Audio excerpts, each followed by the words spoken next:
parole. You are found guilty on all counts. Is there anything you would like to say? Yes, sir. I'm not going to jail. Excuse me, and why not? Because I identify as not guilty. But you're guilty. Yeah, I know, but I identify as not guilty. Nigga kill over a bitch, but let a rat keep his wife. They driving. And my only priority was, by any means necessary, to protect them with my whole life. Judge, I get a minute because they driving me crazy. Yeah, take a minute, take a breath. Jeez. What, he crying? Oh, hell no. Telling y'all, keep No, stay here. Come here. Stay on the stand. Take some breaths. Calm down. And once he finishes his breath, Your Honor, the state, we conclude our questioning, Your Honor. We are in court playing what's supposed to be the redacted version of Mr. Copeland's June 10th, 2015 interview at approximately 3:55, say 45. It was just played in court. Investigator Dennis speaking to Mr. Copeland and essentially saying that Lil D and Shannon are the ones that are going to kill Mr. Copeland in the future. That, according to my notes, that was not supposed to be played in front of the jury. You gotta walk around with a bag full of assault rifles. That ain't life. You trapped in a war zone. You at war with your own friends though. You can't even get in the car with me because you scared I'm not to hear. What type of shit is that? How can you sleep? You see what I'm saying? Shannon and D gonna end up killing you, dude. Was to redact certain portions of this transcript as was litigated a couple weeks ago, and the state assured us that they were going to stop at the appropriate times and pause at the appropriate times. That was not done, and it is a statement about it's prejudicial, it's bad character, it's a statement about my client's future dangerousness that the jury has been exposed to, and at this point I am moving for a mistrial on behalf of Mr. Stillwell. I'll hear from the state. Thank you, Your Honor. I have here, when we went over the redactions, the portions that the state was supposed to redact. And what I have here from this chart, Your Honor, is page 396, line 21, which begins with, I heard Shannon and D was shooting at niggas on Simpson Road.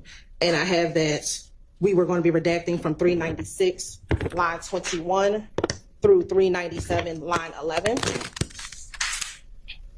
And that is the portion that we had just paused on before the objection was launched. So the portion that Mr. Shard is discussing was not, at least in the notes that I have, the portion that the state was supposed to redact, Your Honor. So we would ask for a denial of any mistrial at this juncture, given the notes that I have. And I also sent this over, the highlighted redactions, to defense counsel to confirm that the portions highlighted are the portions that need to be redacted. And no one brought up to my attention at all that I missed a particular highlight. So we would ask that it be denied. And do you believe that you missed a highlight, or do you believe that what you highlighted is correct? What I highlighted is correct. All right, I'm going to take a brief recess and look back at all of my notes from them. Yeah, you ain't, bro. Yeah, I got to run. At the end of the day, Woody, you got to understand that your hands ain't clean. Not only do you have this case, right? Technically, you have another gunshot charge possibly coming with the gun that was at the house. And you got another possibly possessed of stolen property case coming. So you got 3 cases technically out. Crazy, when you steady piling shit on. I'm telling y'all know what's going on. I'm like, after the fact. You ain't telling us before the fact. You telling us once you got jammed up. If you was trying to really help, you would have told us this 6 months ago. Hey, y'all really ain't. Y'all ain't that. I'm thinking if I tell y'all ain't gonna protect me or help me. Like that. What did I say to you, bro? You came back in January 3rd. What you said? Why are you gonna move away? What you tell me? Y'all ain't gonna tell me though. That is helping you. Y'all let me move. What I say? I said, what I know, man? What's Protective custody. You didn't say that. You just. I said, when you tell me, you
he had a gun in his possession that was used to shoot Lucci mama. You see what I'm saying? You see how the dots connect? I don't know if y'all got that gun with me. No, I'm not saying that at all. Yeah. The moral of the story is he's a gang member in the same gang with you. Y'all friends. It's all tied in together. It's not like a standalone case. It's not. Chill, huh? Mm-hmm. Yeah, I admit, it's not hang with him. I mean, start putting names in some of the stuff. Like, oh man, we start hanging a lot. Start taking pictures and stuff. I let first know I appreciate everything you doing for me. Like, ain't no problem. That's how I start hanging. What though, yeah? Oh, we got a studio in Metro Pocket. It's another studio, DJ Jordan studio right downtown by the Stiletto. It's right on Marietta. He got another studio right down Bed Street. And he got a studio on the other side of Drive called Grunt. It's got like almost 2 hours with me. You know what I'm saying? I didn't want to tell my so-called friends at the time. But, and the way he said, like, I talked to the police a lot. You know what I mean? Like, he knew I didn't tell, but I'm talking to him. So I don't know how he get his information, but when he said it, I thought he was just talking to him, trying to just scare me up or whatever. Who was there in there? The store there. His name Jeff too. Jeff? Yeah. Okay. So what made you, why you want to tell all that now? Cause I'm like, look, Jeff. And it's like, I'm tired of the police. I mean, like, I have a girl, man. And I just want to beat up for her, but I hate thinking on my shoulders. I mean, I have 2 big words, man. I have police and I have EP. I mean, and now I'm messed up. I don't got myself in trouble. And then some of the stuff that I'm in trouble for, I ain't trying to do it or I ain't do. I mean, and I'm going to jail, so I just feel like if I should just tell them, let them know what's going on, they should at least take it easy on me and help me out or something. I mean, but I just tired of getting on my shoulders about this shit, and I ain't got nothing to do with it. I know nothing about it until I see it. I mean, I ain't never know what's gonna happen. I ain't know nothing. I'm tired of being questioned about. I'm tired. I mean, I heard it. I heard it. Thought was like having killed. Like, so I don't want to go do that, man. At first, I didn't care, but when I look at my baby, she be so happy and she be kicking and you just, man, I try to make it wait, man. I just don't want to be in jail, man. I mean, I'm telling, but I've been telling them the whole story and the truth. Cause I didn't want to see somebody in jail. I mean, I'm just telling them stuff I was in. I mean, and some of the stuff that I knew. And I said, now that you niggas gonna trade them, like, they coming at me. So I'm just like, man, I'm in a lose-lose situation, so I gotta get somebody else. You know what I'm saying? The police think I'm doing something I ain't doing. I might as well let them know that, man, it's them that I need. They plan on killing me, so I don't care. They like, y'all niggas gotta deal with it. So that's why I went ahead and just said it, but at first I really didn't want to, like, nobody said it. Man.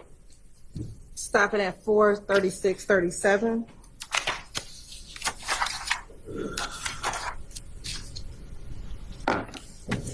I'm speaking of home.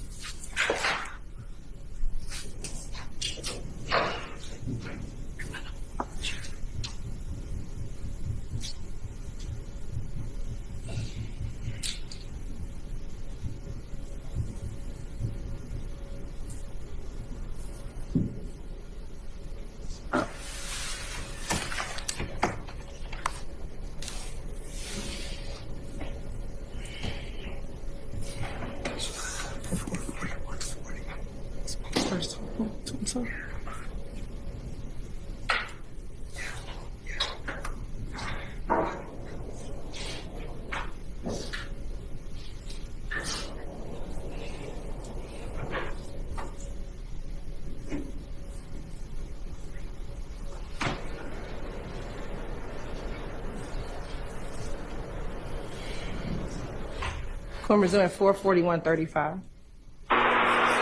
4:41:35. Damn, make shit worse. You fucking know, sitting police. Oh, damn. Who? The police.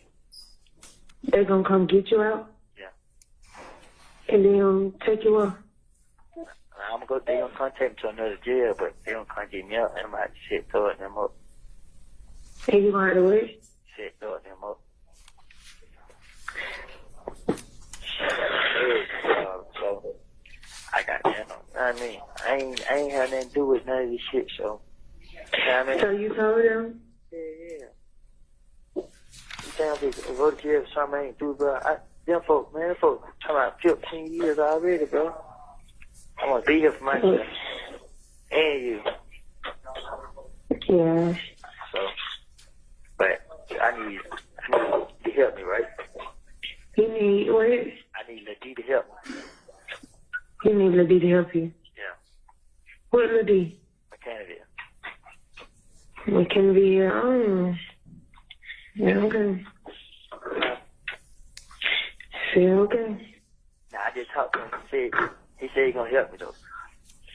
You just talked to him, he said it. Yeah, he said it. I had close. I called him. I was telling him what. He was telling her what? I told him. He's like, he gonna help. Like, he got it. So all that gun charge leads up to 15 years? Yeah, because the fed is different from the state. Yeah. But they told me as long as I help them, they gonna help me. You feel me? Yeah. But that's why I asked you, like, shit, if I leave state, you'll leave with me, because they just have to take me out of state. Yeah. They gonna have to tell you, hey, why? So they gonna know you did. Yeah, they gonna have. Nah, they ain't gonna know. Yeah. Yeah. Yeah, they just gonna keep their way so my name be clear out of it. They gonna make sure I look good. Yeah. Yeah. So shit. I mean, I'm just telling you this. They did between me and you. Don't tell nobody. So I know you ain't gonna tell nobody. I'm just telling you. You know what I mean? Yeah. So that's why I said, but man, I ain't had nothing to do with what man going on. If I let you tell me with my family, man, I just go out like so. Yeah. You know what I mean? But they say they gonna move me so anybody do anything and then like it, and then they gotta see how everything works.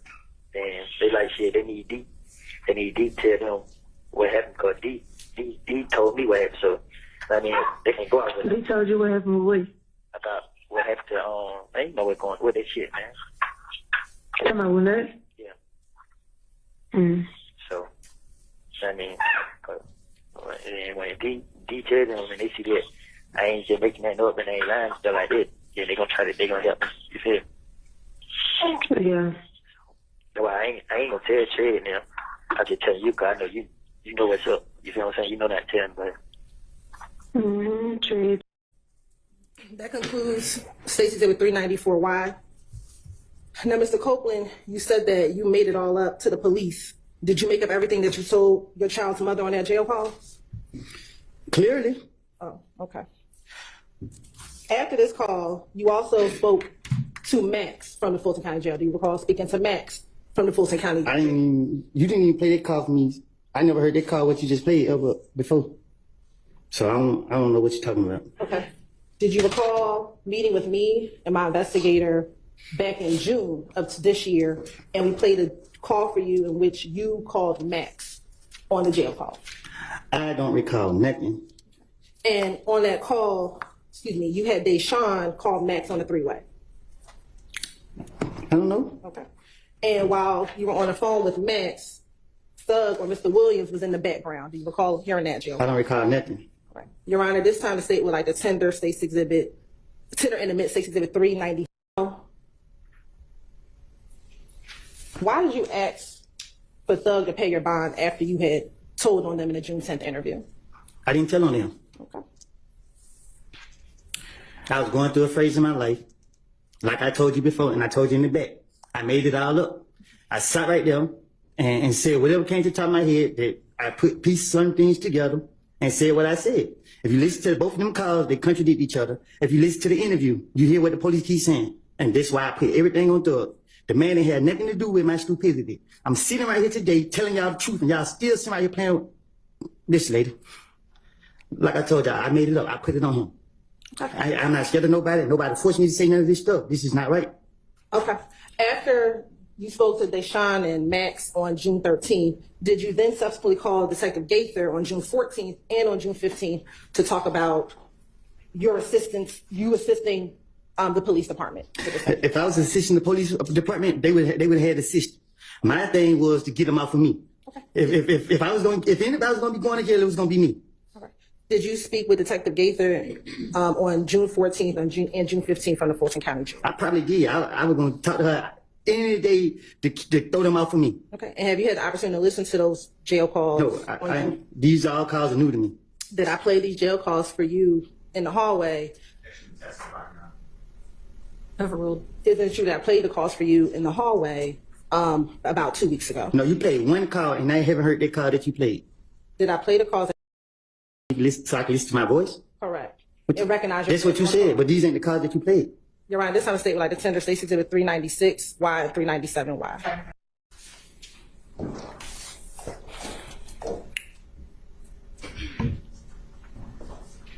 And would you agree with me that January 7th, 2015 is before January 9th, 2015? Huh?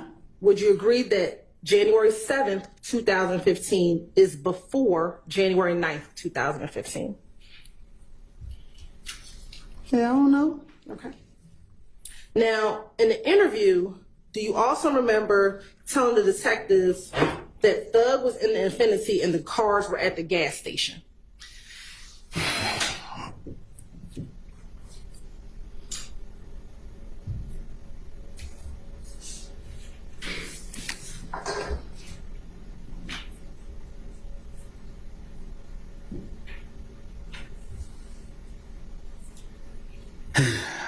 When the police questioned me back in whatever time they questioned me, they locked me up and forget what I said in the interviews. I made it up.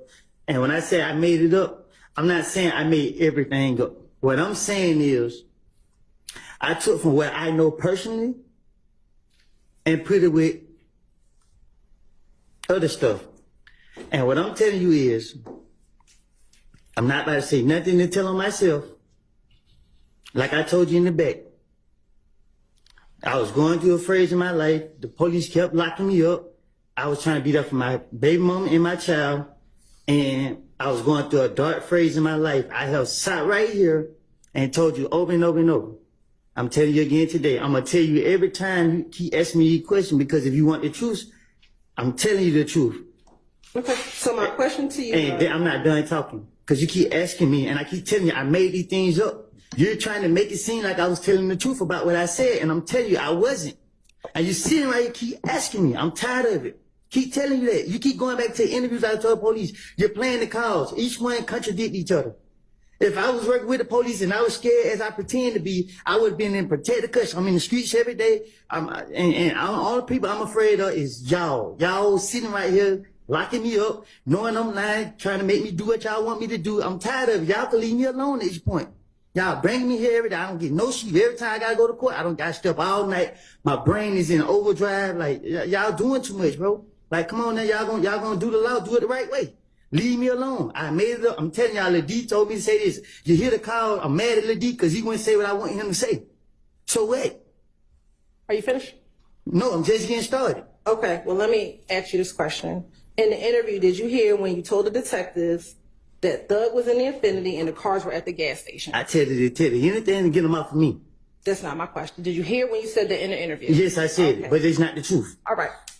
I'm going to show you what's already been admitted as State's Exhibit 290. Why did you ask for Thug to pay your bond after you had told on them in the June 10th interview? I didn't tell on them. Okay. I was going through a phase in my life, Like I told you before, and I told you in the back, I made it all up.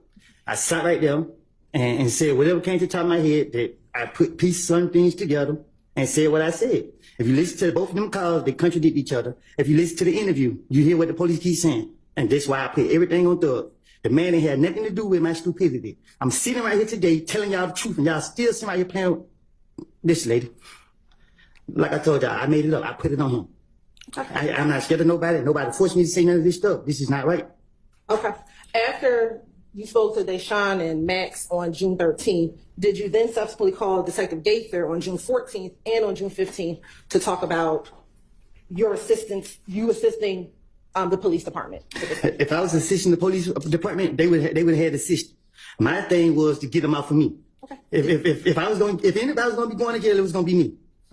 Did you speak with Detective Gaither on June 14th and June 15th from the Fulton County Jail? I probably did. I was going to talk to her any day to throw them out for me. Okay. And have you had the opportunity to listen to those jail calls? No, these all calls are new to me. Did I play these jail calls for you in the hallway? Overruled. Is it true that I played the calls for you in the hallway about 2 weeks ago? No, you played one call, and I haven't heard that call that you played. Did I play the calls and have you authenticate or listen to your voice? Can you say that again? Did I have you listen to the call so that you can listen to your voice?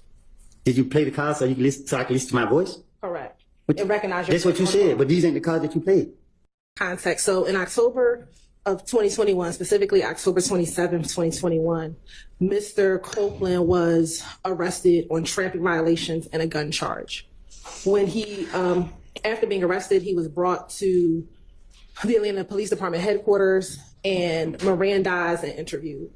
In the course of that interview, he was trying to get out of jail. So he told the police he had information for them that would be helpful to them. He proceeds to tell them about a potential plot that was going to happen that evening to kill Shelkel at a club called Diamonds. I think it might be called Diamonds of Atlanta or Diamonds, which is off of Northside Drive. He tells the police that he did not want to go into full details about what he knew because he was concerned that the police would not help him out because he reverts back to 2015, advising that he had given information in 2015 and the police did not help him. So he was willing to call the people who might be involved in this potential plot to kill Shelkel on FaceTime and let those individuals kind of talk about the plot in front of the police. The individuals that he was going to call, eventually he ended up saying it was going to be Quay, and we believe that to be Marquavius Huey, and someone that he said was 44 Savage, who was Delevante Fleetwood.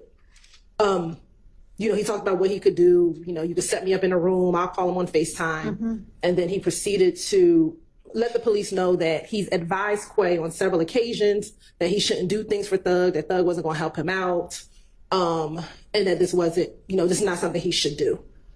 Eventually, nothing happened. Nothing happened to Shelkel in that evening. But and was there a FaceTime call in the midst of this interview? No, they did not do the FaceTime call during the midst of the interview. And so what's the point of eliciting all of this? The point to elicit was that he was willing to give up information again about a plot that he was aware of. Again, this plot to have the rival person that we've been talking about for a number of months, Shelkel, to be killed, which I think is relevant because, again... Do you have some other evidence that there was a plot that evening to kill Shelkel? I believe, and I'll have to confirm with investigator Rico, that there was some information that Shelkel was having an event at that club. That's about it. About as far as that goes. I think 403 is going to keep that up.